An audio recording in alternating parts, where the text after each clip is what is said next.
up though? Welcome back to another installment of Etiquette Education. And I just want to start off by letting everybody know I thank you for watching my channel. I thank you for your support, your comments, likes, and shares. You know, this week I just wanted to begin by letting y'all know why I decided to get Etiquette Education started. And it's not because, you know, I know everything or because I'm better than everybody. It's really because, you know, I didn't know nothing about etiquette at all. When I decided that I wanted to work in fine dining, I realized that it's something that I had to learn. As a matter of fact, all my life I've had a behavior problem. I've always been in trouble. Ever since I was a little kid, it started with whoopings and punishments. And then as I got older, I just always found myself in trouble. It was really a state of mind, but I remember even my friends, you know, as I got older, friends and family, when they see me, the first thing that they would ask is, "Are you staying out of trouble?" And I'd be like, "Yeah, I'm trying. I'm trying to stay out of trouble," you know. So it's funny now that, you know, I'm older, and when I got into fine dining, to me, etiquette is just good behavior, basically having manners. And it's hilarious because all my life I've had bad behavior, but now that I'm older, you know, I try to be on my best behavior, and a lot of the times I fail. But when I got into fine dining, I just realized that, hey, I don't know anything about this stuff.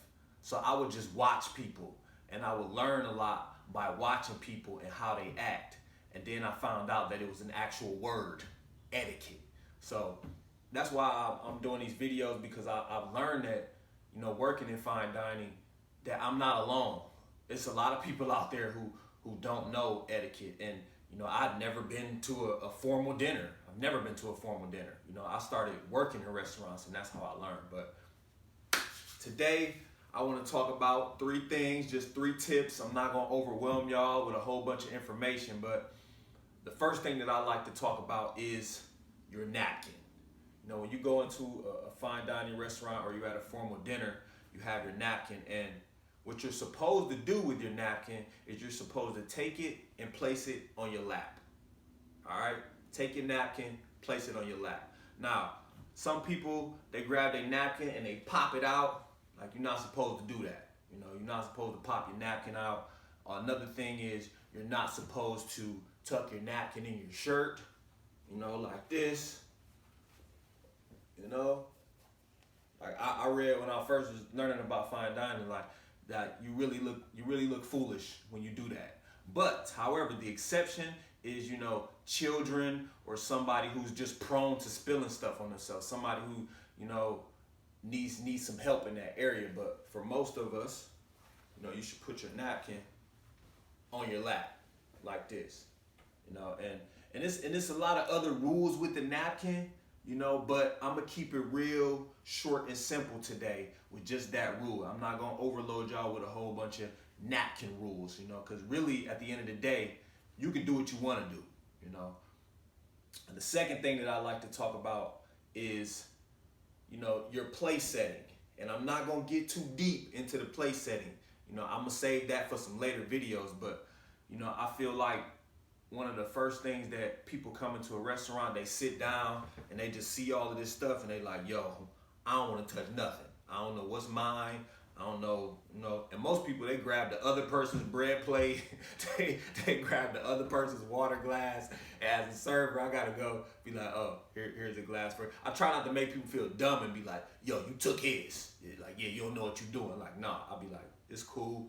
I'll get you another. You know, or sometimes I'll let people know, hey, this is actually yours. This is actually hers. I try to do it in a very nice way. But I remember one time I was serving this family, and it was actually this doctor and his 2 sons. And one of them was probably around like 6 or 7, and the other one had to be like 9 or 10. And he asked them, he was like, how do you know which water glass is yours and which bread plate is yours? And the youngest of the 2, he was like, I know. And he did this. Now, I ain't throwing up no gang signs, y'all. These are not gang signs, but he did just like this. And when he looked at his hands, he said, this is a B and this is a D. Bread, drink. So you just do like this. You're like, that's my bread plate. these are my drinks, my water glass. And I was like, yo, I'm like, yo, he just taught me something. I'm like, yo, I'll never forget. Like, I would be like this, like, oh, so when you go in a nice restaurant or a formal dinner and you're overwhelmed by all of this stuff and you don't know what's yours, like, just do this in your mind. Just be like, you can do it real low key. All right, that's my bread. You know, that's my drink. Boom. You know, that's tip number 2. Tip number 3 is your silverware. You have a lot of silverware, and I learned at most, you know, restaurants, it's minimal silverware. I have yet to be to a formal dinner where it's like everything on the table, you know. And if I saw that too, I would be overwhelmed as well. Because when I first started learning about fine dining and etiquette, I would see all of these diagrams and stuff like that, and I'm like, yo, that's a lot. That's a lot. I don't, you know, I'm gonna grab the first thing I see and just start eating with it, you know. But there's rules and regulations. It's etiquette.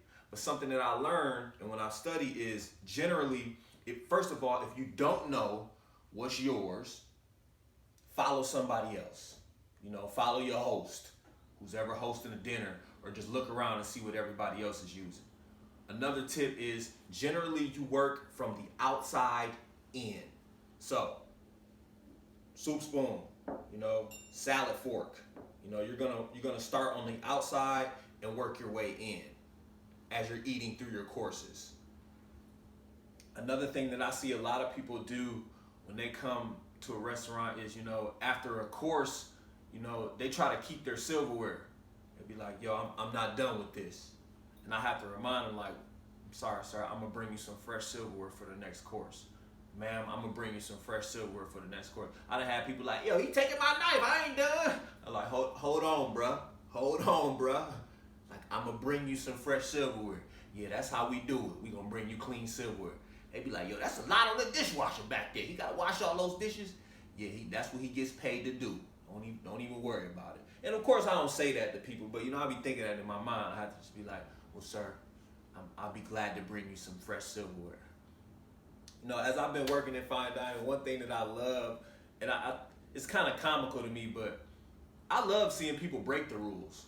You know, like the other day, I saw this lady, she was eating pasta with her hands. She was just like, I was like, yeah, get it, girl, get it, savage life, get it. I started laughing, but I'm like, you know, it's not that serious all of the time, you know. But, you know, sometimes if you find yourself being invited to a formal dinner for, you know, a job interview, or you trying to get into this specific college and they invite you out to a dinner, like a lot of people want to see how you act and see how you act in a formal setting and see if you have manners. And, you know, that might be your job. That might be your interest into that college, you know, so it's something to know. But, you know, me personally, I do my best not to take it too serious. And then again, like, I really find it comical a lot of times. Sometimes I won't even say nothing to guests. Like, I'm not here to correct you or say, hey, you need to act this way. Hey, you need to act that way. Hey, don't do this. Hey, don't do that. Like, nah, I'm not about to go into all of that. If you want to do what you want to do, hey, feel free. Because at the end of the day, the person who owns that restaurant, as long as you're in there spending your money, they don't care. You know, as long as you ain't in there disturbing other guests or just causing a commotion. But those are the 3 tips that I have this week. Hey, if you feeling this video, make sure you like, make sure you comment, make sure you share. And I hope by now you've become a subscriber of mine. You know, that would really, really show your support. And let me know if it's any other etiquette videos that you wanna learn about, or some things that you're interested in. And I'll do my best to create some more content for you all. Until the next time, thank you so much for watching.